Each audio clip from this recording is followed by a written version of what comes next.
ایمان کے بعد اعمال صالحہ کی سردار نماز ہے۔ ایمان کے بعد سب سے بڑا جو نیک عمل ہے نا وہ نماز ہے،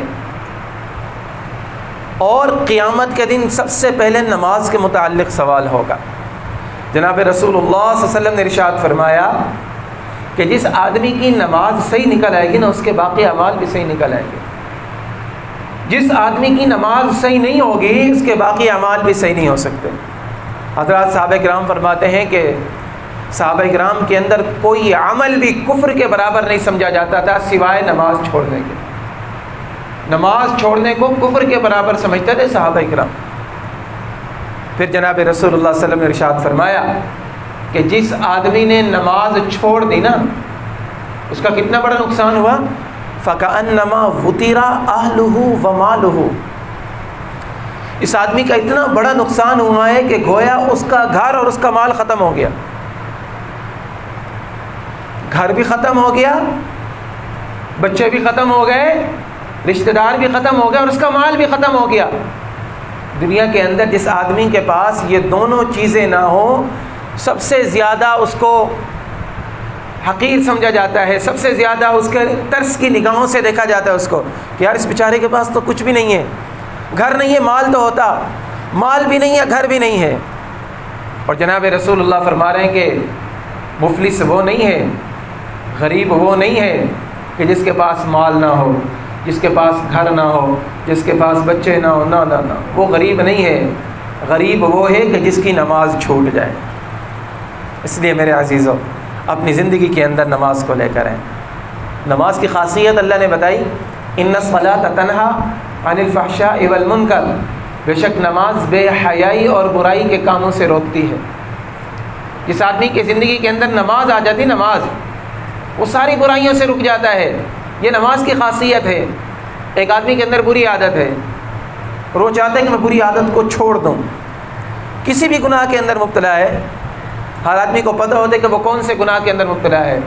کوئی آدمی کسی بھی گناہ کے اندر مبتلا ہے اور وہ چاہتا ہے کہ یہ عادت میری ختم ہو جائے، اس کو چاہیے کہ نماز کے اندر آ جائے۔ شیطان ہمیں یہ دھوکہ دیتا ہے کہ پہلے گناہ کو چھوڑو پھر نماز میں آؤ، اور یہ انتظار کرتے کرتے زندگی گزر جاتی ہے۔ ایک آدمی نے پوچھا کہ حضرت زانی آدمی اس کی نماز ہو جاتی ہے؟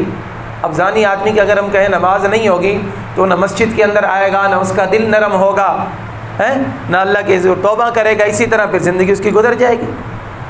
مسجد کے اندر آئے گا، نماز پڑھے گا، نوافل پڑھے گا، اس کا دل نرم ہوگا، اللہ اس کو توبہ کی توفیق عطا فرما دے گا۔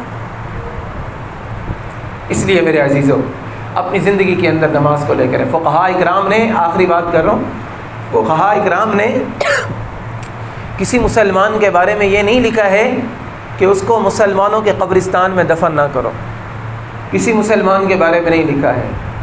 ایک بے نمازی کے بارے میں لکھا ہے کہ بے نمازی آدمی جو ہے نا، بے نمازی آدمی اس کو مسلمانوں کے قبرستان میں کئی فقہاء اکرام نے لکھا ہے کہ دفن نہ کرو۔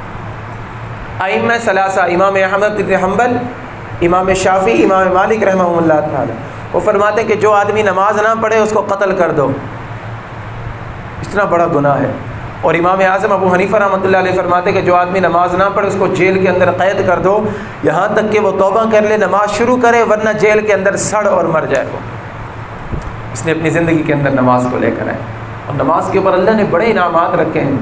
جناب رسول اللہ نے فرمایا کہ جو آدمی 5 ٹائم نماز کی پابندی کر لے نا، جو 5 ٹائم نماز کی پابندی کر لے، اس کو میں انگلی سے پکڑ کر جنت کے اندر لے جاؤں گا۔ جو 5 ٹائم نماز کی پابندی کر لے، اللہ فرماتے کہ وہ میری ذمہ داری کے اندر داخل ہو جاتے، اللہ اس کو اپنی ذمہ داری پر جنت کے اندر داخل کر دے گا۔ اور جناب رسول اللہ نے فرمایا ہے کہ جو آدمی 5 وقت نماز کی پابندی کرتا ہے اس کی مثال ایسے ہے کہ جیسے ایک آدمی کے گھر کے باہر پانی کی نہر بہتی ہو، اس کے اندر وہ 5 مرتبہ غسل کرتا ہو۔ صحابہ کرام سے پوچھا مجھے بتاؤ کہ اس کے جسم پر کوئی میل کچیل باقی رہے گی؟ صحابہ کرام نے عرض کیا یا رسول اللہ وہ تو صاف ہو جائے گا جو 5 مرتبہ نہا رہا ہو۔ اللہ کے محبوب نے فرمایا یہی مثال 5 نمازوں کی۔ ایک مرتبہ اللہ کے نبی پتجھڑ کے موسم میں باہر آئے، درخت کو ہلایا، سارے کے سارے پتے نیچے گر گئے، درخت خالی ہو گیا۔ صحابی سے پوچھا کہ تمہیں کچھ سمجھ آئی؟ کہنے لگے اللہ و رسول عالم۔ اللہ کے محبوب نے فرمایا کہ جیسے اس درخت کے پتے جھڑ گئے نا، گر گئے، خالی ہو گیا ہے، جب آدمی نماز پڑھتا ہے تو اس کے گناہ بھی اس طرح ختم ہو جاتے ہیں۔ تو آج کی مجلس کا، مختصر سے مجلس کا یہی پیغام ہے کہ 5 وقت نماز کا اہتمام کرنا ہے، مسجد کے اندر جماعت کے ساتھ پڑھیں۔ آپ سفر کے اندر ہیں، اپنے پاس مصلی رکھیں۔ آپ نے کھیت میں پانی لگایا ہوا ہے، نماز کا ٹائم ہو گیا، اپنے پاس مصلی یا صافہ ہوتا ہے، اس کو وہیں پر بچھا کر وضو کر کے نماز پڑھ لیں۔ آپ دوستوں یاروں کے پاس بیٹھے ہوئے جا کر نماز پڑھ کے آ جائیں۔ آپ چلیں گے تو آپ کے ساتھ اور بندے بھی چلیں گے۔ اللہ تبارک و تعالی مجھے اور آپ کو پکا اور سچا نمازی بنائے اور پورے کے پورے دین پر عمل کرنے کی توفیق عطا فرمائے۔ آمین وآخر دعوانا ان الحمد للہ رب العالمین۔